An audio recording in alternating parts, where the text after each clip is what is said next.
ریاست جوړ شي افغانستان ترقي وکړي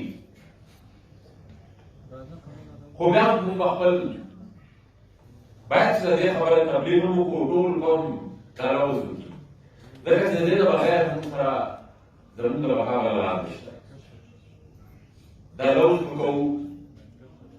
ټول خصوصا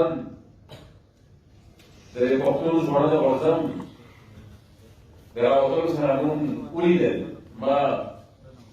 د څو ورځې مخکې یو ارټیکل لیکلی په هغې کې هم دا خبره کړې وه چې دا اثر اوس د ډیورنډ د کرښې نه هغې غاړې ته هم رسېدلی دی او په ټول افغانستان خپور شوی دی د دې نه اوس څوک نشي جوړولی نو هر څوک که منصوبې جوړوي هر څوک که خپلې پالیسۍ جوړوي باید چې د افغانانو د افغانستان بلکې ټول افغان وطن د ځوانانو د بیداري په خپل نظر کې وساتي دا بیدار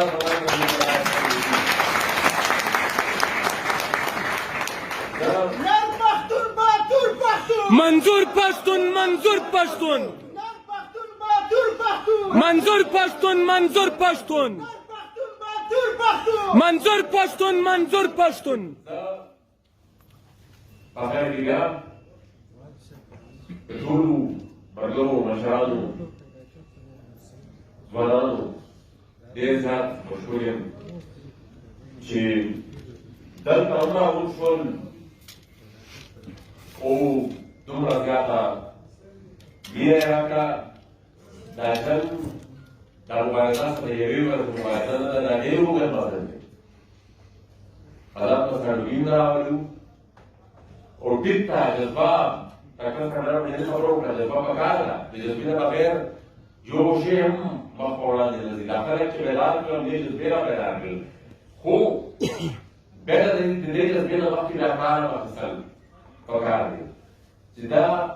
دې جذبې ته موږ تنظیمي شکل وکړو باید د هر کلي د هر ښار ډول ملګري تنظیمونه جوړ کړي او په دې باندې جګړه چې د جنګ مخالفت وکړو د جنګ مخې ته ودرېږو او هر هغه قوت چې غواړي چې په زور د ټوپک په زور په خلکو خپله خبره ومني هغوی مخنیوی به کوو زه په خیر کې بیا د دورې جولاني صاحب په دې څو شعرونو تاسو ته اجازت غواړم دا همیشه وایم د دې ټولې فلسفې نچوړ دی پکې چې بیا د ټوله پورته شي د سر په ودو راشي چې بیا د ټوله پورته شي د سر په ودو راشي بادار د جنګ د وطن اخري جنګ شي